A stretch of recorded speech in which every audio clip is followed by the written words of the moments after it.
Dahil ito po, panibago na naman pong pag-aaral. Panibago na naman pong aral at turo na ibibigay sa atin ng Panginoon. And I hope and I pray that this message series will bring encouragement to each and every members of the church. Marami po sa atin dito ay napapagal tayo. Everyday, pagod tayo sa trabaho. Everyday, may mga pinagkakabisihan tayo. Everyday, may mga iniisip tayo o may mga problema tayo. O meron tayong bigat o baka ikaw ngayon sa daling ito, pumasok ka sa church na ito, may bigatin ka sa puso mo, meron kang dinadala sa puso mo na feeling mo hopeless na. Okay? O helpless ka. Pero tandaan po natin, ang Panginoon lagi po nandyan sa atin. And I'm excited to share with you the message series. Ngayong pong buwan po na ito, hanggang susunod na buwan, kasi medyo mahaba-haba po ito ng konti. Ang topic po natin o ang ating message series for these 2 months or so ay Discovering the Names of God. Okay? Discovering the Names of God Revealed. Alright? Ito po ay introductory message lang po. So dahil introductory pa lang po ito, ang pakiusap ko po sa inyo, okay? I urge you, okay? To be here every time this would be preached. Bakit po? Mahalaga po yung bawat character na ipapakilala po natin ng Panginoon sa buhay po natin. At before I start, may question po muna ako sa inyo. Have you ever met someone? Meron po ba kayong nakilala na mga tao? Yung meron pong famous na kataga. First impression, last, okay? Minsan pag may nakita tayo o may nakilala tayong tao, meron tayo kagad unang impression sa kanya. Okay? May nakita kang tao, feeling mo, suplado yan. Di ba? O kaya, ang yabang niyan. Di ba? May mga una tayong impression sa kanya. Having not discovered kung sino ba talaga sila. Marami po tayong makakasalamuha sa mundong ito. Marami tayong makikilala sa mundong ito. But later, discover that there was so much more to them than you first knew them. Diba? Makikilala po natin pagka di pa pala natin sila nakilala, yung first impression nabubura. Hindi ba? Yung tingin mo mataray siya o suplado siya, hindi naman pala siya suplado at mataray. Diba? Yung feeling mo mayabang siya dahil maporma siya, nung nakilala mo siya ng mas malalim, hindi naman pala siya mayabang. Okay? Ganon din po sa atin, or even more personally, do we truly know God? Kilala po ba natin talaga ang Panginoon? Or do we only know something about Him? May pagkakaiba po yung dalawang iyon. Kilala niyo po ba si God? O meron lang po kayong kaalaman patungkol kay God? Those are 2 different questions and it would be answered differently. Iba po sa atin, pwede po natin sabihin, kilala po natin si God. Diba? Subukan po natin, sino po dito kilala si God? Taas po ang kamay. Para lang mabuhay tayo ng konti. Taas po, yung mga kilala lang si God. Alright? So, almost everybody knows God. But the question here is this: how much do you know Him? Gaano mo siya kakilala? Kasi po, pwede kong sabihin, kilala ko si Mayor. Sino ba Mayor po natin? Diba? Si Yorme. Dito sa Manila, ang Mayor po natin ay si Yorme. Pero dahil po taga-Pasig po ako, ang akin pong Mayor ay si Mayor Bico. Kilala ko po si Mayor Bico. But the question, how much do I know more about Yorme and Mayor Bico? Pwede ko sabihin, ang galing nila magpalakad ng city. Ang titikas nitong mga to, ang sisipag nitong mga to. O pwede di maging ganon. Pero we'll never know them personally kapag hindi po natin sila nakasama sa iisang bubong. Ibig sabihin, if we don't experience or if we don't have personal relationship with them, hindi po natin sila malalim na makikilala. Ganon din po sa Panginoon. Marami po ang nagsasabi na tayo, kilala po natin ang Panginoon. Pero ang tanong, gaano po kalalim ang pagkakilala natin sa Panginoon? Bakit po? Ito po ang kahalagahan po ng message series na ito. The very important thing of discovering the names of God is that God is revealing Himself to us. Okay? Ipinapakilala po ng Panginoon kung sino po talaga siya sa buhay po natin. Alright? At kung sino ba siya sa buhay natin, at kung paano siya mabubuhay sa buhay po natin. How are we going to experience Him? And after knowing, okay, after discovering the different names of God, I tell you, our faith will surely be on a level higher than your faith right now. Bakit po? Marami po mga mananampalataya, mababaw ang pananampalataya sa Panginoon dahil po hindi po natin malalim kilala ang Diyos sa buhay po natin. Marami po sa atin, pag tinanong ka, sino? Si God. Ang sasabihin mo, He is the creator of heaven and earth. And that's true. In Genesis chapter 1, verse 1, diba? In the beginning, and the Word was created by the Lord. Diba? Create ang mundo, ang langit at lupa ng Panginoon. Si God na nag-create niya. Si God na nag-create sa lahat ng mga creeping creatures. Si Lord na nag-create o si God na nag-create ng heaven and earth. Siya ang nag-create ng sky, siya nag-create ng land, siya nag-create ng bodies of water. He created those. Diba? Siya rin po nag-create ng human being, kaya po narito tayo, praise the Lord. Because God breathed on our nostrils and nagkaroon po tayo ng buhay. Pero ang tanong, hanggang doon na lang po ba yun? Hindi po. Mas malalim pa po na dapat nakikilala po natin ang Panginoon para mas lumalim pa po ang ating pananampalataya sa Panginoon. And bigyan ko po ng introductory po ito. Buksan niyo po ang inyong Bible sa book of Exodus. Exodus chapter 6 verse 3. Alright, Exodus chapter 6 verse 3. May I request everybody to please rise as we give reference to the reading of God's Word. Okay? Exodus chapter 6 verse 3. Isang verse lang naman po ito. So marapat po natin basahin ng sabay-sabay. At ang dalangin ko po, huwag lang po natin basahin. Lagi po paalala po natin ito. Basahin po natin ng malakas. Try po natin unawain. Buksan ang puso natin sa salita po ng Diyos upang maging malinaw sa atin ang pangungusap ng Panginoon. Alright? Exodus chapter 6 verse 3. Ready? Begin. I appeared unto Abraham, unto Isaac, and unto Jacob by the name of God Almighty, but by my name, Jehovah, was I not known to them. I appeared unto Abraham, unto Isaac, and unto Jacob, by the name of God Almighty, but by my name Jehovah, was I not known to them. So madali po tayong manalangin. Hingin po natin ang gabay ng Panginoon sa pag-aaral ng Kanyang salita ngayon po umagang ito. Panginoon, may dakilang Diyos, maraming salamat po sa magandang umagang itong kalunin po Panginoon sa amin. Tunay po, Panginoon, hindi po aksidente na kami ay dinala mo sa iyong sambahan para makapakinig ng iyong salita at ma-encourage, Panginoon, ng iyong salita at mahamon, Panginoon, sa aming pagpapatibay ng pananampalataya at ang aming pananampalataya ay titibay lamang po, Panginoon, kapag malalim ang pagkakakilanlan po namin sa iyo. Kaya po, dakilang Diyos, ngayong umagang ito, samahan niyo po, Panginoon, kami. Gabayin niyo po, Panginoon, kami. Tanggalin niyo po anumang distractions na maaaring maging hadlang sa malinaw na pagkakaunawa po namin ng iyong salita.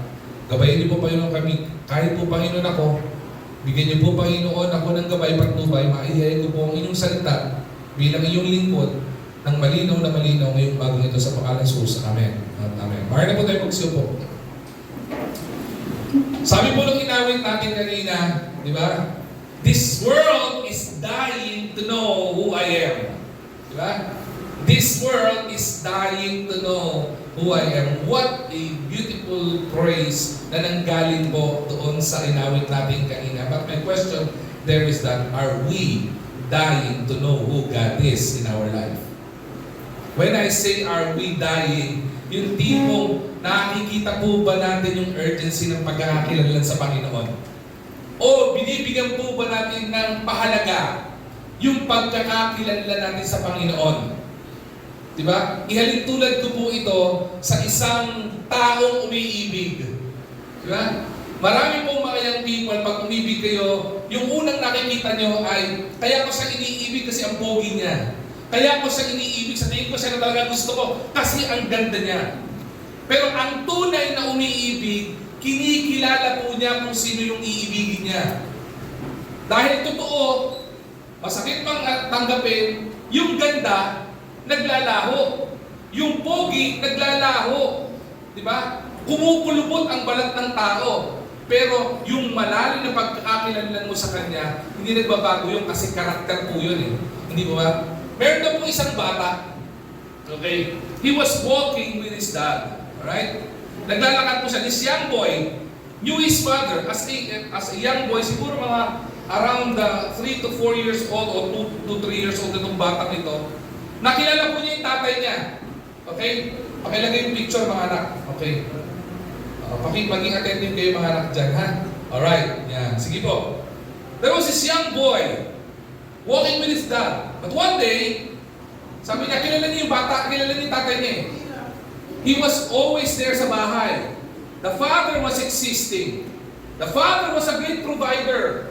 The father was a responsible father. He was a loving father. Yun ang pagkakailangan sa tatay niya. But one day, sinapa siya ng kanyang nanay sa workplace ng tatay niya. And he discovered something surprising and that surprised this boy. Alam niyo sabi ito? His father wasn't just a dad. He was a doctor. He was a respected and trusted doctor who actually saved many lives. At home, sa bahay po, he experienced ng bata yung pagiging labing ng tatay, pagiging responsable ng tatay, na-experience yung disiplina ng tatay, but outside of the home, okay, he found out na hindi lang pala yung tatay niya responsabling ama o pagmahal na ama, kundi yung tatay niya ay merong pong power, merong pong skill, at merong purpose na ibinubigay sa buhay niya. Dahil po yung tatay niya ay isang pinagkakatiwalaang batikang doktor sa lugar po nila. In the same way, sa buhay po natin mga mananampalataya, many believers know God in one way. Nakilala po natin ang Panginoon. Kagulong sinabi ko kanina, kilala natin siya tagapaglalang ng langit at lupa. Nakilala natin siya as being makapangyarihang tao o makapangyarihang Diyos, hari ng mga hari at Diyos ng mga Diyos. Nakilala po natin ang Panginoon. But have not yet discovered the fullness of who truly is. Okay?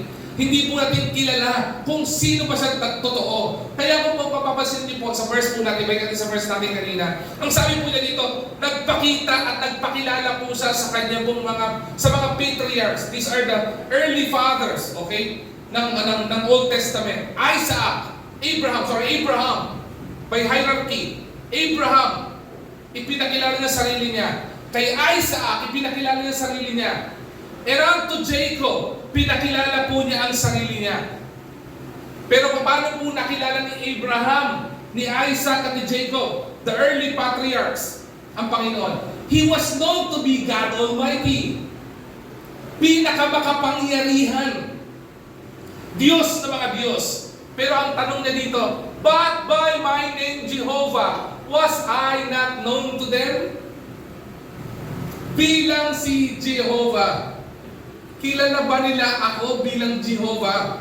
Nakilala ako ni Abraham, sabi ng Diyos. Nakilala ako ni Abraham, ni Isaac at ni Jacob bilang makapangyarihan, the God Almighty. But kilala niya ba ako bilang Jehovah? Ganon din po tayo. We have known God to be God Almighty, pero kilala po ba natin siya bilang Jehovah? And that is what we are going to discover in this message series. Okay? 3 bagay lamang po ang puntong gusto kong bigay po sa inyo. Na magbibigay po ako ng introductory, hindi ko po bibitawan dito ang iba't ibang pangalan ng Panginoon. Dahil ang gusto po natin gawin, isa-isahin po natin ito para mas lalo po natin siyang makilala, hindi lamang bilang God Almighty, kundi makilala natin siya bilang Jehovah. Alright? Pastor, is God Almighty and Jehovah the same? Yes, they are the same. Pero may pagkakaiba lang po ito sa konteksto para mas maunawaan po natin at para mas malalim po natin siyang makilala. Sabi ko nga po, 3 punto lamang po ang ibabahagi ko ngayong umaga as to give introduction to this message series. First, the progressive revelation of God's name. The progressive revelation of God's name. Kung papasahin niyo po, sa Bible verse na ating team verse na binasa po natin kanina, I appeared unto Abraham. He appeared unto Isaac. He appeared unto Jacob by God Almighty. Okay? Alam po nila, naunawaan po ni Abraham, ni Isaac, at ni Jacob, how God is all-powerful. How God is all-knowing. Naunawaan po nila. Pero ang gusto ng Panginoon na mas magkaroon sila ng malalim na relasyon at pagkakakilanlan sa isa't isa. Kaya ipinakilala po ng Panginoon siya hindi lang bilang God Almighty, kundi Jehovah. Alright? Kaya po sinabi ko dito, the progressive revelation of God's name, because God is revealing Himself in different stages. Alright? Maaaring sa first stage ng pagkakakilala natin, if we haven't experienced God in our life, makikilala po natin ang Panginoon. He would be known as God Almighty. Hands down, hindi po natin kukontrahin yun. Wala po kontra doon. Alam po ng karamihan yan. Kahit hindi po kilala ni God, tayo, alam natin, may pagkakakilala tayo sa Panginoon. Pero God revealed Himself in stages. Kaya po sa patriarch, okay, pinakilala po niya ang sarili niya in two names. First name, na alam po natin, He was known to be El Shaddai. Alright? El Shaddai. Ibig sabihin, He was the God Almighty. Okay? So kapag narinig niyo po yung salitang El Shaddai, alright, ang ibig sabihin po niyan, pangalan ni God bilang makapangyarihan Diyos. Alright? All-powerful. El Shaddai. Pero ito po yung stage na isa sa pinakamagandang pagre-reveal ng Panginoon sa buhay po natin. To be known as Jehovah. Bakit po? Jehovah is a personal, covenant-keeping God. Jehovah, o the name Jehovah, is a personal. Ibig sabihin, pang-personal, experiential. Gusto niyang makilala mo siyang personal. Hindi corporate knowing. Hindi as a group, gusto niya makilala mo siya bilang isang individual. At pag nakilala mo siya bilang isang individual, it becomes experiential. Na i-experience mo kung sino ba talaga ang Panginoon sa buhay mo. Hindi mo lang sinasabi na El Shaddai na makapangyarihan ng Panginoon, kundi masasabi mo kung bakit nga ba makapangyarihan ng Panginoon based sa pagkakakilanlan mo sa Panginoon. A personal, at ang susunod dito, a covenant-keeping God. Diba? Pag binigay niyang pagmamahal na sa inyo, it was always a covenant. It was never a contract. Ang contract napupunit, ang contract naluluma, pero yung covenant kailanman hindi masisira. Yun po ang gustong ibigay po ng Panginoon. Kaya, the progressive revelation of God's name. Okay? Don't settle for a shallow knowledge of God. Huwag po tayo mag-settle dun sa mababang pagkakilala lang ng Panginoon. Kaya po marami po mga mananampalataya, mababaw ang pananampalataya, or shallow yung faith. Okay? Kasi po, shallow din po yung pagkakaintindi po natin sa Panginoon. Shallow din po yung pagkakakilanlan po natin sa Panginoon. Kaya po sa pagkakataon na ito, ang hamon po ng message series na ito is for us to grow deeper in our understanding who God really is in our life. Yung mas malalim. Mas malalim na pagkakaunawa. Alright? Marami pong mga pangalan ng Panginoon. At lahat po ng pangalan ng Panginoon ay may kanya-kanyang meaning at may kanya-kanyang pagpapakilala ang Panginoon. At yan ang itatalakayin po natin sa mga susunod pa po natin na mga message in this message series. Alright? Progressive revelation of God. He doesn't want Himself to be known only as the God Almighty. The Supreme Creator of heaven and earth. Hindi po yun ang gusto ng Panginoon. Ang gusto po ng Panginoon na makilala po natin siyang personal. Kaya po totoo, kung naandito po kayo ngayong umaga, alright? Hindi po aksidente na kayo po ay dinala ng Panginoon dito. Hindi po aksidente na kayo po ay naimbita ng inyong kaibigan para umattend sa church. It is never an accident. Hindi po ito basta-basta lamang na kayo ay napunta dito. mayroon pong dahilan kung bakit kayo naririto. Alam niyo po kung bakit? Because God wants you to know Him. Not only as a God Almighty, but God wants you to know Him personally. Gusto ng Panginoon pakilala niya sarili niya sa iyo. Gusto ng Panginoon i-reveal niya sarili niya sa Panginoon. Alam niyo po ba kung anong ibig sabihin nun? It was a great opportunity. Diba? Bigyan ko para mas malinaw po natin maintindihan. Gamitin ko po yung illustration kanina regarding Yorme. Si Yorme, kilala natin bilang mayor ng Manila. Pero, anong mararamdaman mo kapag ka pumatok sa pintuan ng bahay mo, si Yorme, at sinabi niya po, pwede bang tumuloy kasi gusto kitang makilala at gusto kong makilala mo ako. Anong mararamdaman mo? Uy, you will feel so special. Bakit? Sa Manila, powerful siya eh. Siya ang tatay ng Maynila eh. Iisipin niyo po, kung pumatok sa pintuan ng puso po ninyo ang Panginoon at sinabi niya, anak, dadalhin kita sa church, o anak, kahit wala ka man sa church, di ba? Narinig mo itong mensahe na to, sabi sila pa yun, anak, alam ko, kilala mo ko, pero gusto kong pumasok sa iyo at gusto kong magkakilanlan tayo at gusto kong makilala mo ko. Anong pakiramdam nun? Hindi ba't pangingilabutan tayo? Di ba? Bakit po? Yung naglalang sa atin. Gusto pa niyang ipakilala ang sarili niya sa iyo. Ang tanong, sino ba naman po tayo? How special are we para ipakilala ng Panginoon ang sarili niya sa atin? Kung titingnan po na sa perspektibo ng tao, napakaliit lang po natin. We're just a speck of dust in the eye of the Lord, or in the eyes of the Lord. Pero, special ka sa Kanya kasi gusto ng Panginoon na makilala mo siya, hindi lang bilang El Shaddai or God Almighty. He wants you to know Him as Jehovah. He wants Him to know you personal and for you to know Him personal as a covenant-keeping God. Yun po yung una, progressive revelation. Pangalawa po, mabilis lang po ito, tatlo lang po, hindi ba? Pangalawa po, the personal meaning of God's name. Sabi po ng Psalm chapter 9 verse 10, those who know your name trust in you, for you, Lord, have never forsaken those who seek you. Ang ganda po sinabi ng psalmist dito, ano po?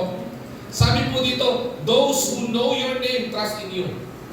Yung mga nakakakilala sa, isipin niyo po ito sa lahat ng mga nakakakilala sa pangalan mo, nagtitiwala sa iyo. Paliwanag ko po ng konti ito Marami po mga tao sa mundong ito, hindi na nanampalataya sa Panginoon. Marami po sa mundong ito, walang personal relasyon sa Panginoon. That's the very main reason, bago itong message series na ito, missional church. We are challenged by the Lord to share the gospel to people. That's the very main reason, the author of the song na inawit the praise and worship team natin kanina, bahagi ng lyrics is that this world is dying to know who you are. Pinasabi kanina na kailangan ng mundong ito ang Panginoon. But believe this or not, okay? Marami pong tao na kahit walang pananampalataya sa Diyos, kapag dami pang kailangan, kanino lumalapit? Di ba? Sa Diyos. Pag may sakit, kanino lumalapit? Sa Diyos. Kapag ka-in trouble, kanino lumalapit? Sa Diyos. Kapag ka may problema sa classmate, kayo lumalapit? Sa Diyos. Kapag tayo problema sa kaibigan, kayo lumalapit sa Diyos. Kapag tayo problema sa pamilya, kayo lumalapit sa Diyos. Bakit? Kahit walang pananampalataya, sa Diyos lumalapit. Bakit po? Because they know the name of Jesus Christ. Because they know who God is. Because the world know that God is El Shaddai. He is all-powerful. Kaya marapat na lapitan talaga siya. Pero hindi po natin siya kilala bilang Jehovah o Jehovah. Kaya gusto ng personal, di ba? Pangalan po, pagkakakilala natin, nagtitiwala na po tayo eh. Isipin niyo po, kung personal mong kilala si Lord, magdududa ka pa ba sa Kanya? Kung personal mong kilala si Lord, at alam mo kapasidad at kakayanan niya, magdududa ka pa ba sa kapangyarihan ng Panginoon? Yun nga pong pangalan pa lang, pinagtitiwalaan mo na eh. Hindi po ba? Eh lalo na kung kilala mo siyang personal. Kaya po sabi ito, for you, Lord, have never forsaken those who seek you. Ang ganda po nito, no? Sabi nito, kapag kinilala po kayo at nagkaroon ng relasyon sa iyo, ni hindi mo iniwan, ni hindi mo pinabayaan, ni hindi mo tinaligtan o tinalikuran kailanman. Pastor, totoo po ba yan? Bakit po nung naging mananampalataya ako, ang dami kong problema? Bakit po naging mananampalataya ako, doon ako nagkaroon ng maraming pangangailangan? Bakit kung kailan naging mananampalataya ako, doon ako na magkaroon ng maraming challenges sa buhay ko? That doesn't mean God doesn't exist. If problems exist, that doesn't mean God is not existing. Pakiwari po natin, God doesn't exist. Pero hindi po yun ang karakter ng Panginoon. Malinaw po ito. God never forsaken those who seek Him. Meron po sinabi kasi dito seek Him. Baka po hindi natin nararamdaman ang presensya ng Panginoon because we fail to seek Him. Baka nakakalimutan natin saliksikin. Paano po ba magkakaroon ng mas malalim na pagkakaunawa ang isang tao sa isang tao? Alam mo paano? Kikilalanin mo siya? Okay, pwede. Pero kung ginagawa sa eskwelahan, ang tawag po dyan ay research. Nire-research, sinasaliksik mo.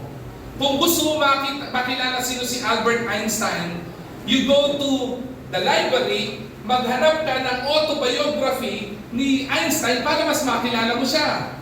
Di ba? Kung gusto mo makilala sino ba? Kung gusto niyo pa makilala, di ba? Si Phil. Kung gusto niyo makilala si Phil, i-chat GPT nyo. Makikilala niyo si Phil. Alright? Lalabas siya, kumakanta yan. Di ba? Pakita niyo, apelido talaga niya, hindi kung ano man. Ang apelido niya, Wickham. Di ba? Phil Wickham. Phil rin, hindi na tumitingin sa akin. Di ba ko nang upo sa harapan, ako na-registration ni Pastor Net. Di ba, may gusto ka makilala? Ang gagawin mo, mag-research ka doon, hindi po ba? Aalamin mo kung ano yung buhay niya. Kung gusto makilala yung mga naging successful na mga tao sa mundong ito, mag-research ka. Di ba? Manunood ka ng mga documentary patungkol sa kanya. If you want to be a successful businessman, you would research with the people who've been successful in the business. Diba? Iisa-isahin niya yan. Ganoon din po sa Panginoon. Baka kaya hindi po natin malalim na kilala ang Panginoon kasi hindi po tayo nag-search o nagsisik sa Panginoon. Ang problema po sa ating mga mananampalataya, lahat ng mga bagay sa mundong ito na research na natin maliban sa Panginoon. Hindi ba? Maraming mga bagay sa mundong ito na research mo na. May sakit ka, ginugel mo na kung ano kagalingan sa sakit mo. Pero nakakalimutan mo saliksikin ang kalooban ng Panginoon sa iyo. May pangangailangan ka, pang-pinansyal, lahat ng mga possible investment o investment schemes, pinasok mo na. Nag-research ka na magandang mga investment scheme na pwede mong gamitin. Because at the end of the day, dahil walang gawin ng Panginoon, maraming mga tao na i-scam dahil dyan. You know why? Because we fail to seek God. Bakit? Malinaw po yung pangako po dito. God never forsaken those who seek Him. Hindi po kailanman iniiwanan, hindi po kailanman pinababayaan, hindi man po kailan tinatalikuran ng Panginoon ang mga anak niya na sinasaliksik siya sa buhay niya. Anong ginagawa ng Panginoon kapag sinasaliksik ang Panginoon? Ipinapakilala po niyang personal kung sino siya bilang isang Jehovah. Each names of God in the Bible reveals what God does for His people. Sa bawat pangalan po ng Diyos bilang Jehovah, ipinapakita po niya o sinasambulan niya o ipinakikilala niya ang sarili niya sa kanyang mga anak. Magbigay lang po ko ng tatlo, marami po ito.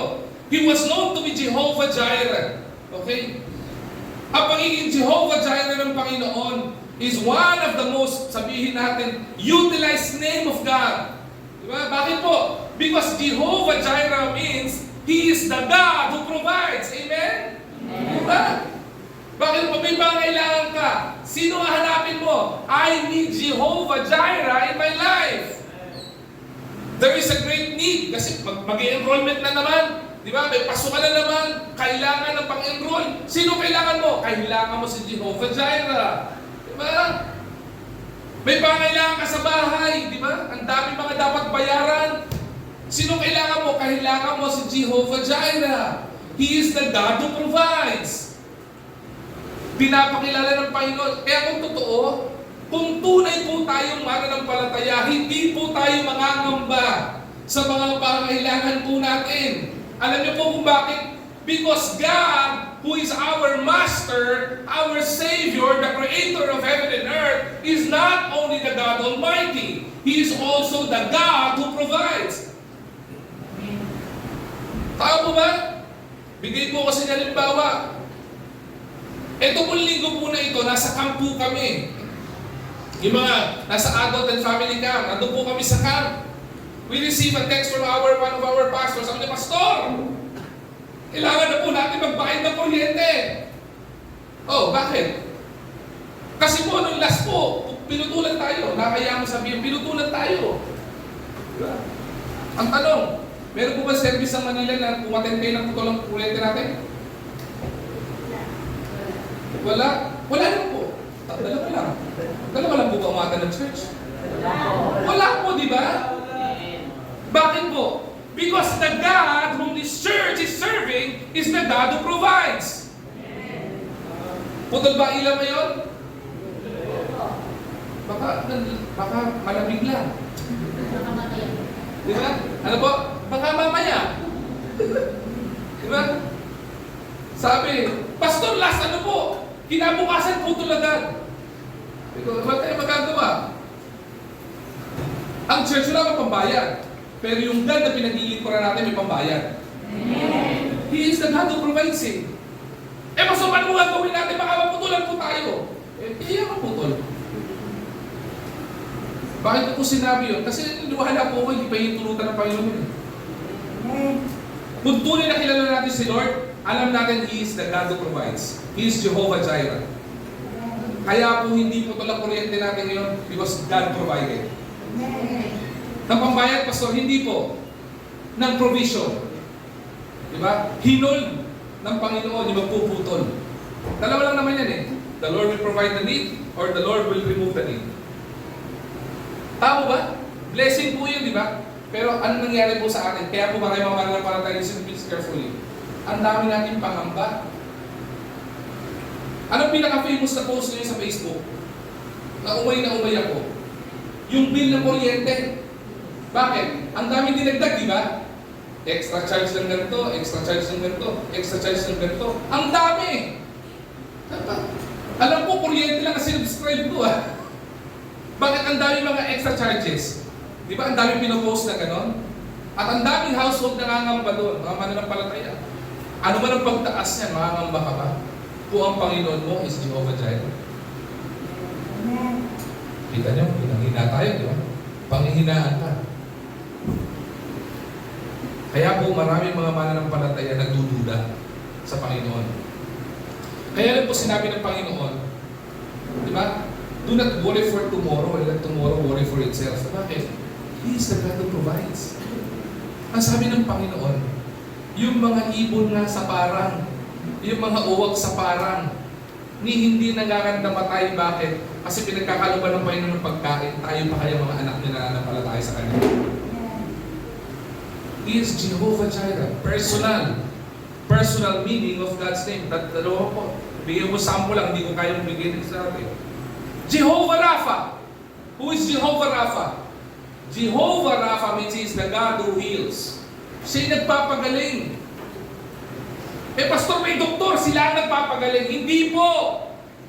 Si Lord ang nagbigay ng kakayanan doon sa mga doktor para magkaroon sila, magamit sila, magkaroon ng lunas ang karamdaman ng mga tao. Bakit? Nung Old Testament, walang doktor. Alam niyo mo ba yun? Nung panahon ni Eva at Adan, wala pong doktor eh. Meron po ba doktor nun? Ha? Wala pong doktor nun. Ngayon, ang daming lumabas sa doktor.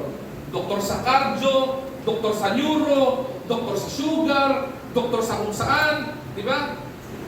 Doktor kwak-kwak. Kahit sa bus, may mga doktor na rin. Doktor. Ang dami lumabas na doktor po ngayon, di ba? Kahit sa eskwelahan, maraming doktor din. Alam niyo ba yun? Yung mga estudyante ng dadaya, dinodoktor yung papers. Ang dami mga doctorate degree. Noong Old Testament, wala akong doktor. Alam niyo bakit? Kasi ang doktor po noon si God. Because God is the God who heals. He's the great provider of antibiotics kapag mayroong infection. Nakita niyo po ba? Sa sobrang kagalingan po ng Panginoon, because He's the God who heals, He is also the God, being the God Almighty, El Shaddai. Kahit patay, kaya niyang buhayin. Hindi mo ba naisip yun? Yung may ketong, pinagaling niya. Yung bulag, binigyan niya ng eyesight. Yung pilay, nakalakad. Di ba? Yung pipe, naging madaldal. Kakaya po ng Panginoon yun. Alam niyo bakit? Sabi niya, ipinakilala ko ang aking sarili sa mga patriarch, kay Abraham, kay Isaac, kay Jacob. Hindi lamang God Almighty. Ipinakilala ko ang aking sarili, sabi ng Panginoon, bilang Jehovah. He is Jehovah Rapha. He is the God who heals. My question here is this. Sino sa inyo ngayon may karamdaman? Hindi po magpapagaling po sa inyo. I don't have the gift of healing, though I do believe in the Bible there's a gift of healing. But there's one thing I know. He is the God who heals. Amen? Yes, Lord, di ba? Bakit? Ang karamdaman po ba pang physical lang? Baka nakakalimutan niyo po, may karamdaman din pang emosyonal. Kaya nga po maraming problema sa depression, anxiety. May emotional problems, di ba? You are down emotionally. You are weak emotionally. And I tell you, praise the Lord, because we have a God whose name is Jehovah Rapha. He is the God who heals. Kaya nang pawiin yan. He can turn your mourning into joy. Diba? Pwede niyang palitan yung pagtangis mo ng katuwaan. May mga problema hindi lamang po doon. Relational, may karamdaman din. Diba? Maraming pamilya sira. Bakit? May karamdaman yung pamilya eh. Maraming pamilya nawawasak, may karamdaman yung pamilya eh. Pero praise be to God because He is the God. He is Jehovah Rapha. He can heal every disease and He can heal any relationship issues as well because He is the God who heals. Kung may issue ka sa kaibigan mo, may issue ka sa asawa mo, may issue ka sa magulang mo, o sa mga tatay mo, o kung kanino man na magpatawad, the Lord is the God who heals. He is Jehovah Rapha. Kaya pa niyang pagalingin at kaya niyang bigyan ng lunas yan. Gaano mo siya kakilala? Hindi ba? Etong dalawa pa lang, Jaira pa lang at Rapha pa lang, personal na, hindi ba? Uy, grabe! Mas malalim mo na nakakilala si Lord. Na pwede mo sabihin sa mga tao, oo, si God Almighty. Pero I tell you kung paano naging Almighty si God. Kaya po personal ang meaning, kaya po progressive ang revelation ng Panginoon. Because those progressive name of God being revealed to each and every one of us, after we experience it, it becomes our testimony. Tama mo ba? At hindi po magiging mahirap maging missional church kapag kakilala mo si God. Alam niyo po kung bakit? Sino mo ba naman ang ayaw na ma-encourage ka kapag ka ipapakilala ang pinakamakapalit ng tao sa mundong ito? Alam mo kapatid, I know you are going to something. Diba? Pero gusto ko ipakilala sa iyo si God. He is Jehovah Jireh. Ano pa kailangan mo, kaya provide ni Lord. Diba? Kung may karamdaman ka, anong karamdaman mo, kaya pagaling ni Lord. Kahit spiritual issues. Marami po mga mananampalataya, spiritually sick. Diba? Ang tao po, kapag ka mahina at nangihina, ang ibig sabihin niyan, ano po ibig sabihin? May karamdaman. Tama mo ba? Kaya na po may kasabay kami, sumusuka pa. At nangihina.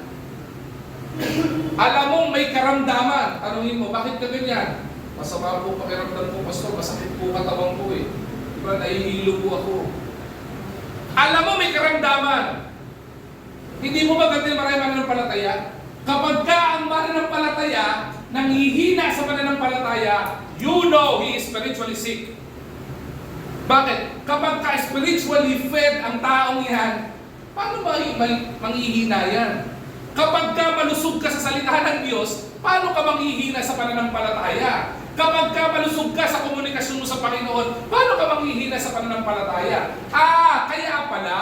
Kaya pala mahina ang mananampalataya sa pananampalataya pag dumating ang bagyo, pag dumating ang pagsubok, pag dumating ang problema, ang bilis mong bumabagsak kasi mahina ka sa pananampalataya.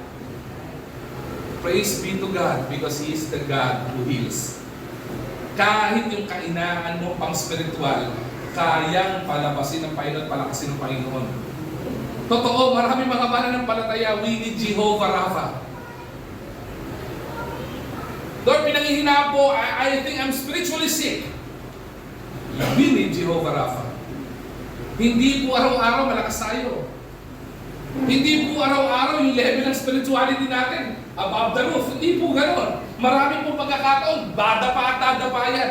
Pero kapag ka spiritually ill ka, lapit ka kay Lord. Lord, I need Jehovah Rapha. Because I know you are the God who heals. Pangatlo, Jehovah Shalom. He is the God of peace. Kailangan natin ito. Hindi lang ito pang Miss Universe na question. Diba? Diba? Anong gusto mo?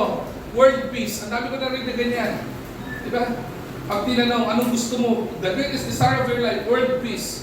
Diba? Ang dami na hiling niyan. World peace, world peace, world peace. Diba? Kaya naging produkto pa yan, green peace. Diba? Everybody wants peace. Sino ayaw nun? Sino gusto ng kaaway? Yung prayer mo, Lord, ang kaaway ko ngayong linggo, isa lang. Gusto ko next week, 3 na. May ba gusto ng ganon? Gusto ko po, Lord, lahat ng kapitbahay ko, kaaway ko. Pero mo mag-design ng ganon? Wala akong mag-design ng ganon. Kaya nga din-design natin yung peace eh. Sino gusto mo na ang asawa mo, kaaway mo? Yung wala nang ginawa kayo araw-araw, hindi mag-aaway kayo. Sinong anak ang gugustuhin kaaway mo, magulang mo? Huwag mo aawayin ang magulang mo. Bakit? Pag kaaway mo, magulang mo, wala kang allowance. Pag kaaway mo, magulang mo, wala magpapaaral sa iyo. Walang bubuhay sa'yo. Sino gusto ng ganon? Sino gusto nito like yung LQ na kasi ng boyfriend mo o girlfriend mo? Wala akong may gusto ng ganon. Diba? Sinong ayaw matapos yung gera sa sa Middle East? Ako po gusto ko na matapos yun. Alam niyo po bakit? Pataas ang pataas yung gasolina at diesel eh. At habang tumataas yung gasolina at diesel, tumataas din po yung presyo po. Everybody wants peace. Marami po mga tao, dahil walang peace of mind, hindi makatulog. Lalapit sa doktor, diba, sabihin, Dok, hindi po ako makatulog. Diba? 3 linggo na po akong dilat. Kaya pag tingnan niyo yung mata ng katabi niyo, nakaganon.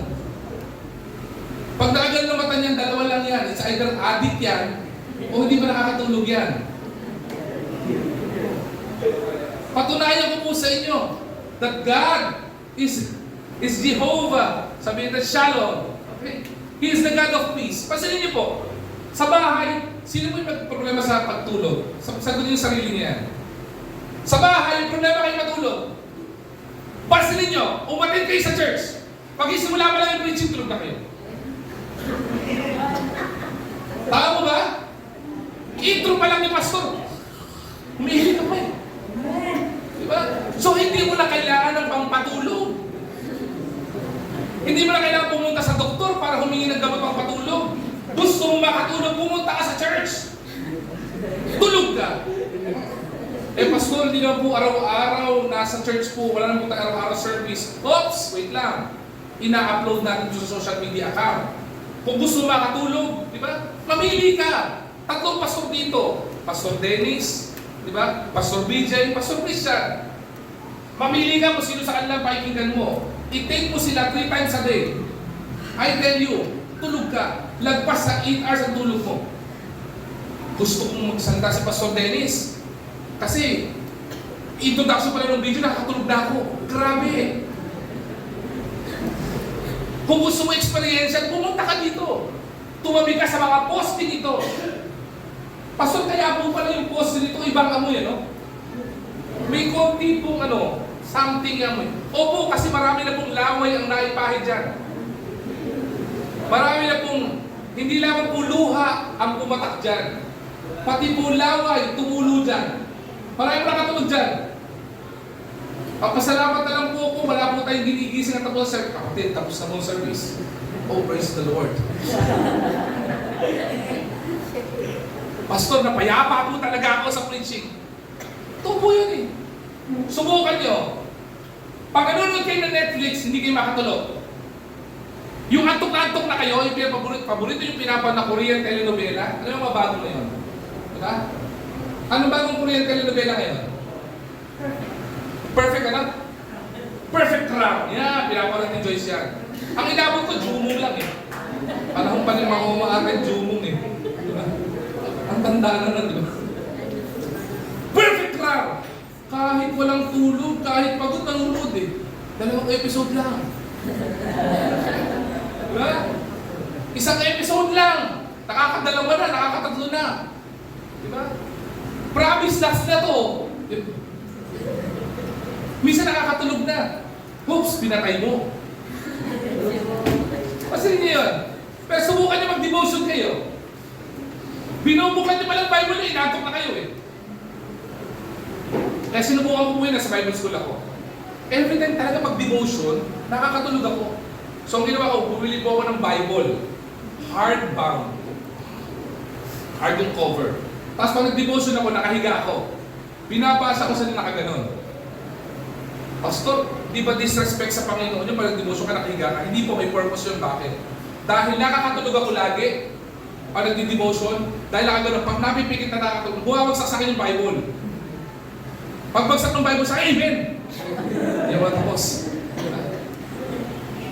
Kaya bibihira po akong mag-pray na nakaluhod sa may tabi ng kama. Bakit po? Kasi dumudukong lang ako ng gano'n eh. Tapos ang amen ko kinaumagahan na. Nag-pray ako na 7 o'clock, ang amen ko 5 o'clock. Amen. Ano nga ba yung pinag-pray ko? Nakalimutan ko pa. Patunay po yun. He is the God of peace. Jehovah Shalom. Minsan nakakatawa po, pero totoo, sa presensya ng Panginoon, makakahanap ka ng kapayapaan. Di ba? Kaya masarap po sa church, nakakahanap ka ng kapayapaan. Huwag niyo nang pasilin yung mga tao nakakatisura sa church. Di ba? Ang pasilin niyo sa church yung Panginoon na sinasamba mo. Maniwala ka sa hindi, because it's Jehovah Shalom, you will find peace. Kailangan mo ng peace sa pamilya, di ba? Lapit mo sa Panginoon. Kailangan mo ng peace sa trabaho, lapit mo sa Panginoon. 3 example lang po yan. Mas malalim pa po natin pag-aaralan. Binigyan ko lang po ng example para ma-equate ko po itong personal meaning of God's name. Personal si Lord sa buhay po natin. So, ibig sabihin, whatever we are facing today, listen to this carefully, there is a specific name of God for it. Whatever you are experiencing today, there is a specific name of God that would meet that personal need na meron ka. Halaga, Pastor, kaya po hinahamon ko po kayo na kilalatin natin ang Panginoon. Kaya po natin binuksan itong message series na ito para mas malalim po natin makilala si Lord. And last, alright? The practical manifestation of God's name. Hindi lamang po ito ipinakilala ng Panginoon kung sino siya. The practical manifestation of God's name, ang sabi ng Malakay, chapter 3, verse 6. Okay, don't worry, sa mga pasong-pasok, sa preaching ng giving, hindi po giving ito. Pero ang sabi ng Malakay, chapter 3, verse 6, for I am the Lord, and I change not. Ang ganda pong karakter ng Panginoon ito. Di ba? Na He is an unchanging God. He never changes. Hindi po nagbabago ang isip ng Panginoon. Hindi po katulad din ng boyfriend mo, girlfriend mo na nagbabago ang isip. Hindi po katulad ng Panginoon ng boss mo na nagbabago ang isip. O hindi katulad ng makilala mo na fickle-minded, na pabago-bago ang isip, pabago-bago ang desisyon, depende sa sitwasyon. Ang Panginoon, kapag ka po pinakilala niya sa sarili niya, never siyang magbabago. Kaya po naniniwala po tayo mga mananampalataya, kapag ka po tayo ay tunay na niligtas na ng Panginoon, hindi po nawawala ang kaligtasan. Bakit po? Because that is the character of God. He is an unchanging God. He will never say, I'll save you, I saved you, pero bukas hindi na. Pastor, paano po yung kapatiran na ganito? Para hindi nabubuhay bilang mananampalataya. Testimonial issue yon. Ang nawawala, the fruit of salvation, the joy of salvation. Kaya pag mananampalataya, kailangan magpakatibay ng pananampalataya mo. Pagka ikaw sick ka spiritually, lumapit ka kay Jehovah Rapha para tumibay o pagalingin ang spiritual immaturity mo or sickness mo. Diba? Practical manifestation of God. He is an unchanging God. God's name are not just history. God's name is not just autobiography. God's name is not theoretical. Hindi po ito sinulat at inilathala lang to.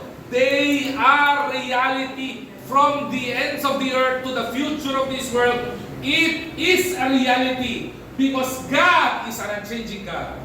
Hindi po magbabago ang Panginoon.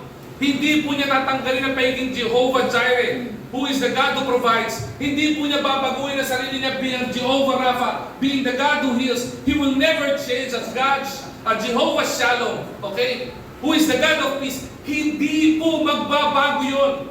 Pastor, magbabago-bago mundo. Hindi po si Lord na nagbabago. Tayo ang nagbabago. Kaya po, ang hamon ng Panginoon dito, trust Him not just in theory. Trust God in our life daily. Kung reality po ang Jehovah and the name of God, which is I vouch for it, it is true. Because some of the name of Jehovah, I personally experienced. If you would allow me as a church, sa homiletics o rule of homiletics, huwag mong gagamitin ang sarili mong testimony bilang illustration. Kasi ang magiging damdamin ng mga tao na nakikinig para nagmamayabang ka lang. Nagmamalaki ka. Pero ngayon sa daling ito, hihingi po ako ng permiso sa inyo, gamitin ko po ito. Bakit po? Kasi excited po ko isa yung testimony ng Panginoon eh. Kanina po on our way here, nag-uusap po kami ni Mrs. regarding mga karamdaman, mga sakit-sakit. I would remember, I was 32 years old during this time. Ngayon, ano na po ako eh. 31 na ako ngayon eh. Baliktad na lang po, baliktad. 48 na ako, di ba lang? 7. Ano ba talaga? Kita nyo? God is not the author of confusion. 48 na ako. 32 years old. Ako. Baby pa to si Cassandra. Specifically 6 months. I was hospitalized. Para akong baboy. Para akong... Umingiti iba sa inyo. Basta parang ganyan din naman. Para po akong baboy. Umiiyak ako. Parang umiyak ang baboy. Pwede na lang gayahin. Yung mga senior natin dito talagang animated eh. Na talaga magkatabi-tabi mga naghahanap. Hindi ka lang naawat, sorry po. Sabi, umiiyak ko, masobra, bakit po? Ang sakit ng buong ganito ko. Tapos, pag sumakit, nagkakrabs yung buong tiyan ko, talaga pong hindi ko talaga kaya. Ni x-ray, hindi ako may x-ray. Yung x-ray machine ang dinadala sa kwarto ko. First week na andun ako. Hindi nila alam kung ano yung karamdaman ko. Lahat ng pwedeng gamot, ginamot sa akin. Gamot sa TB, di ba? Gamot sa liver. Bakit? Nanilaw po ako eh. Akala ko ako, pinilo ka nun ng Pacquiao. Bakit? Lahat ata nung sakit, pinakyaw ko eh. Masakit yung dito ko. Tapos anong nangyari? Nagkaroon ako ng fatty liver, so naninilaw ako. Di ba? Tapos anong nangyari? Pag-check sa akin, sabi nung doktor, Pastor, nagkaroon ka na rin ng enlargement of the heart. Yung pala, complication yun yung sakit na meron ako. Second week, hindi pa nila ma-determine. And as time goes by, yung increase pa nung increase pa po nung yung increase nung bayad sa hospital, laki din ang laki. Di ba? So ang dami mo nang kailangan, di ba? Kailangan mo ng provision, kailangan mo ng healing. At dahil doon, I've been questioning the Lord. Nasa Bible school na po ako nito As human as I am, sabi ko, Lord, ang dami namang mga mananampalataya hindi nagtatapat sa'yo. Ako naman nagtatapat ako, bakit ako pa? Bakit hindi na lang si Phil? Wala pa si Phil no ba? Tapat na. Joke lang, Phil ako. Baka matisod na sa akin si Phil. I love you, Phil. Okay? Ang dami ko po, marami tuturong gano'n. Ba't hindi na si ganito? Diba? Bakit kung sino pa yung mga tipo na hindi nagpapakatapat sa Panginoon, hindi nagpapala? Diba? Kung sino pa yung hindi po, yung mga nagtatapat sa iyo, yung pa yung nagkakaroon sa sakyan. Bakit kung sino pa yung ganito, siya pang napopromote sa trabaho, bakit hindi na sila bigyan mo pamanahan mo na lang sakit na to? And the Lord has been very silent. Sige, ano ba dyan? Inarti ka muna dyan anak. Pataas ang pataas di ba? Bill namin, 700,000 to 1 million. Wala pa. Third week. Sabi ng doktor ko sabi ng doktor ko sa lungs, sabi niya, Pastor, we are going to drain your water sa lungs mo, but we can't. Ay, paano po ba talaga? I-drain o hindi? Ang masakit po nito, nag-hallucinate na ako nito. Bakit? Sa sobrang tindi po ng pain reliever nilalagay sa akin, para po akong sabog araw-araw. Yung asawa ko, katuwa ko na lang TV, hindi pa ako lagay ng TV. Ang nilagay sa harapan ko, painting. Bawal po kami katabi sa kwarto kasi infectious yung disease ko Maniwala po kayo, may puno sa harapan ko, lumulutang na yung puno. Ay, wala, may nakasilip sa puno. So, alam ko ang pakiramdam ng addict. Sabi ko, ang dami ko interpretation doon sa painting na yun, hanggang ngayon, may picture ko pa. Pag po kayo, wala akong karga ng drugs. Kasi sobrang taas ng droga ng pain reliever sa nakikita ko.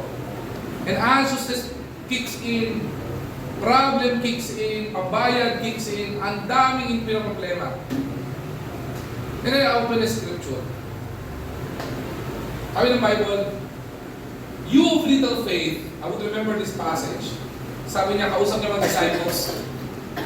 Nandun sila nasa bangka sila, habang sa Lake of Galilee, binabagyo sila. Inising ng mga disciples si Lord, si Jesus, sabi niya, Lord, wala kang pakialam, mamamatay kami dito. And at the end of the verse, sabi doon sa verse na yun, sabi niya, you of little faith, why are you so afraid? Para akong binuhusan ng malamig na tubig. Kasi sinabi sa akin ng Panginoon, ikaw na maliit ang pananampalataya, bakit ka nangangamba? Parang, oy, Lord. And that was the beginning of it all. And then I opened the scripture again. Sabi ng Bible, and the Lord healed those who are in the sick bed. Pagbukas ko sa scripture, and God provided all your needs according to His riches and glory. Those scriptures has been personally meaningful to me. Because those verses experiential to me. Because God revealed who Jehovah is in my life during the time. On the third day, on the third week, sabi yung doktor ko sa pulmonologist, sabi niya, Pastor, yung kabilang lungs mo, hindi na mag-drain yung water kasi may 15 cc of water. 5 na nasa ilalim, 10 na nasa ibabaw. Kasi pa nangyari yung water, di ba bumaba yan? Di ba by the law of buoyancy, bababa yung water, di ba? Kaya po magkahiwalay yun kasi yung water, nagnana siya because of infection. On the other side, may 50 cc of water ako divided into 3 parts. Parang mapa. Kaya hindi po nila ma-drain yung water. So, kailangan daanin siya sa gamot. Kasi hindi mo pwedeng open surgery ka, tapos tanggalin lahat. Hindi na pwedeng gano'n. Hindi ko alam kung meron ng procedure na ginagawa ngayon. But noong time na hindi po pwede yun. Ano gagawin po natin, Doc? Sabi ng doktor ko, so we need to hire infectious disease doctor. Pero heads up po mahal po yun. Kada bisita niya sa inyo, 30,000 pesos. Pag bibisita na lang po sa pastor namin, libre po siya kung bumisita Nagpe-pray lang ako Infectious disease doctor. Sabi niya, tinanggalan ako ng water sa lungs, ay sa spine. Sabi, i-injectan ka sa gitna ng spine. Alam niyo, spine, delikado yan. Huwag kang gagalaw, pastor. Kasi pag nagkamali ng tusok yan, kung may tinamahaugat yan, gulay ka. Kung gumagalaw para akong fetus na nakagano'n, nakayakap sa bakal para makuha yung water. After a week, inanalyze yung infectious disease doctor, sinabi niya, you have an MRSA, Staphylococcus aureus na bacteria. Sa mga nasa medical field, alam niyo ibig sabihin nun. Ibig sabihin nun, ito ang lolo ng COVID. Ninuno ito ng COVID. Ito talaga po. So, ano gagawin natin? Ito masakit. Sabi ng doktor, Pastor! Pastor ka naman, di ba? Opo. Manalangin ka, Pastor. Pagka sinabi ko ng doktor na gano'n, kakabahan ka. Ay kung ano nga sabihin natin, sa dami sinasabi, tapos dahil sabog din ako, ano yung sasabi ko? Sige, Pastor, pahinga na muna, balikan ka namin tomorrow. The following morning, bumalik yung doktor, sabi ng doktor, Pastor, you need to pray. Meron tayong isang gamot na gagamitin sa'yo. Hindi ko makalimutan yung gamot na yun. Ang pangalan ng gamot na yun is Linezolid. A product from Pfizer. Sige po, antibiotic. Ito ang pinakamataas na antibiotic na pwede namin gamitin sa'yo. As of the moment in time. Pag hindi gumana sa ito, wala tayong gagamitin. Kung meron man, maghahanap tayo ng pharmaceutical company na meron sila matataas pang gamot, pero ikaw ang guinea pig. Sa'yo itetest. So, alam mo mananalangin ng todo, di ba? Hindi pa yung panalangin mo. Panalangin ng pastor ay ito.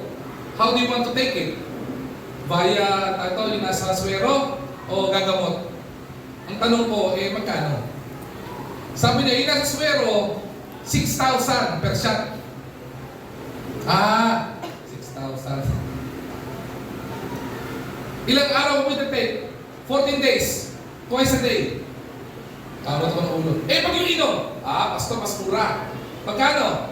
5,000 plus. Parang wala namang pinagkaiba. So parang araw-araw mo bibili ako ng cellphone. For 14 days. Tapos wala ka pang kasiguruhan. And I pray. Lord, wala po eh. And I pray to the Lord, Lord, I need Jehovah. I know you are the God. You are not only Almighty. You are my Jehovah. And the practical manifestation of God, it was revealed to me personally. I received a call from a friend. Meron kami kaibigan from Canada. Si Ate Gladys kilala yun. Sabi niya, Pastor, kumusta ka? Eto, medyo mukhang alanganin. This is my third week. Pinento ko sa kanya. Hindi basta magpe-pray namin. Huwag kang bibitaw, Pastor. Kasi yung buong church namin sa Canada is praying for you.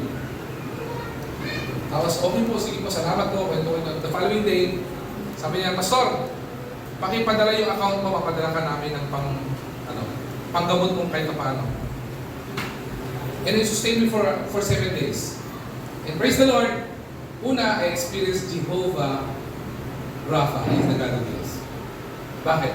Kasi on the 4th week, New Year yun, hindi ako pinalabas ng doktor ko, pero nawala na yung sakit, bumalik yung kulay ko, unti-unti nag-improve yung yung aking kakalagayan. Sabi ng doktor, Pastor, hindi ka rin pwede palabasin kasi New Year, delikado sa'yo, lang issue yun sa'yo eh. Baka balik ka lang dito for another month niya. Sabi ko, Dok, baka naman pwedeng palabasin nyo na ako ng after New Year. Baka dito pa ako mag-birthday eh. Dito na ako nag-Christmas, dito na New Year, baka dito pa ako mag-birthday. Kasi may birthday sa January. Sige, Pastor, we'll try. Binigyan ako ng Panginoon ng healing. Hindi po yun. Palabas na kami, praise be to God, He is the God who provides. He's Jehovah Jireh. Nakalabas po kami ng ospital at tabayaran po yung babayaran. Pero may problema pa. Alam niyo po kung yung problema? Kasi may 7 days pa akong antibiotic na dapat inuman sa bahay. Do the math. Sabi na 5,500 isa. Times 2, 11,000. Times 7, ilan yun? 7,000. Tumawag po ulit. Palabas na po ko ng ospital. Ginugupit na nung guardian yung yung aking tag dito. Sabi ng guard, Pastor, huwag ka nang babalik. Sabi niya, tumawag, sabi ng tawag sa akin, Pastor, kumusta ka na? Ay, praise the Lord po, palabas ako ng ospital.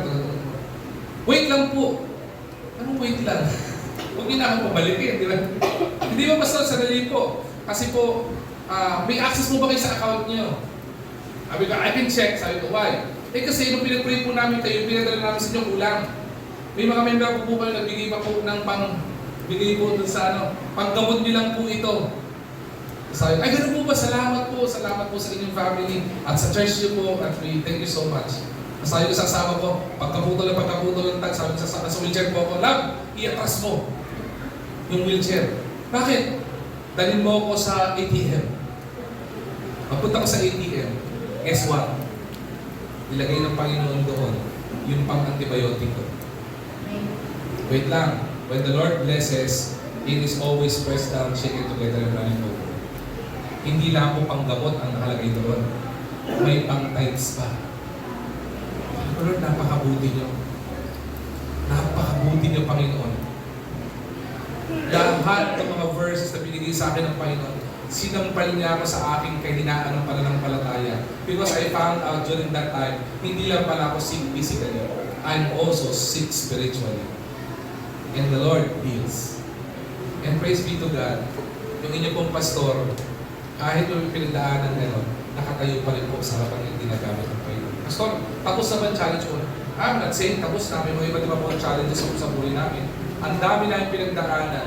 Pero totoo, hindi na po ganahin ganun kahirap sa amin kasi yung pinakamahirap nga po na nalagpasan namin sa biyaya po ni Lord. I'm telling you, my God is the same God whom you serve. Kung ginawa po ng Panginoon sa pastor niyo yun, gagawin din ng Panginoon sa inyo yun. Bakit? Isa lang po tayo ng Diyos eh. Ang tanong, gaano po natin kakilala si Lord? Trust Him not just in theory, but trust Him in our daily life. Call on Him according to His character. Right? This message series is not just about learning names. Hindi po para malaman ng iba't ibang pangalan ni Lord. It is about encountering God behind those names. It is not only encountering God behind those names, but also experiencing God behind those names. Who God really is in our life. Bakit po? God is not distant, silent, or unknown. He is God who reveals Himself in needs, in our struggles, and in our daily walk. Sa araw-araw ng buhay natin, sa bawat oras ng buhay natin, sa bawat segundo at millisecond of our life, in every needs, in every struggles, in every battles of our life, in our daily living, na andun ang Panginoon. Hindi siya dead silent. He is not unknown. He is showing and revealing Himself to each and every one of us who God really is. Because He is not just God Almighty. He is not just El Shaddai. He is Jehovah. He is our personal God. Do you know His name? Do we know His name? Kilala ba natin si God? Kilala mo lang ba siya sa pangalan? Masarap pong makilala si God at malaman ang kanyang pangalan. Pero pinakamagandang tanong na tanongin natin, do we know Him personally? Kilala mo ba siyang personal? Kasi pag sinabing kilala mo siyang personal, hindi mo lang alam ang pangalan niya. Hindi mo lang alam ang meaning ng pangalan niya bilang Jehovah. Hindi mo lang siya alam at kilala. Ang sinabi dito, kilala mo ba siya at kilala ka ba niyang personal? Mahalaga ang personal relationship sa buhay natin sa Panginoon. If we want God, don't just know His name. Experience His name in your life. Sabi ko po kanina, hindi aksidente kung ba't narito ka. Kalooban ni Lord kung bakit nandito ka. Gusto ng Panginoon makilala ka. And let me end with this. The more we know God, or we know the names of God, the deeper we will trust the heart of God. Ulitin ko po the more we know the names of God, hindi po basta knowing experiencing the name of God, the deeper we will trust the heart of God. Kaya po pala maraming mga mananampalataya, ang lambot ng pananampalataya. Kaya po pala maraming mga mananampalataya, ang lamyak ng pananampalataya. Kaya po pala maraming mga mananampalataya, napakahina sa pananampalataya. Ano nyo kung bakit? Because we don't know the names of God, or we just know the names of God, but we haven't experienced the names or the meaning behind that names. Because I tell you, if you will experience the name of God, magkakaroon ng turnaround ng buhay mo. Kaya ang pangako ng Panginoon in Romans chapter 12 verse 1 to 2, pangako ng Panginoon transformation.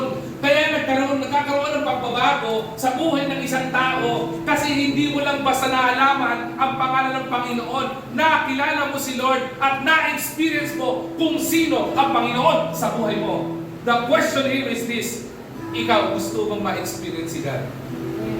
Kasi ang ganda ng pagiging Jehovah Rapha ni Lord, ang ganda ng pagiging Jehovah Jireh ni Lord, ang ganda ng pagiging Jehovah Shalom, ang ganda ng pagiging Jehovah Tzidkenu, ang maganda ng pagiging Jehovah Nissi ni Lord. But the question here is this, do you want to experience Him today? Or in our daily life?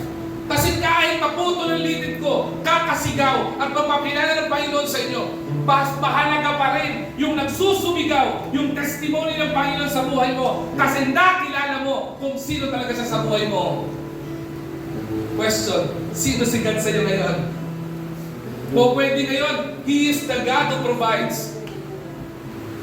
Pwede bukas, He is the God who heals. Pwede sa makalawa, He is your banner.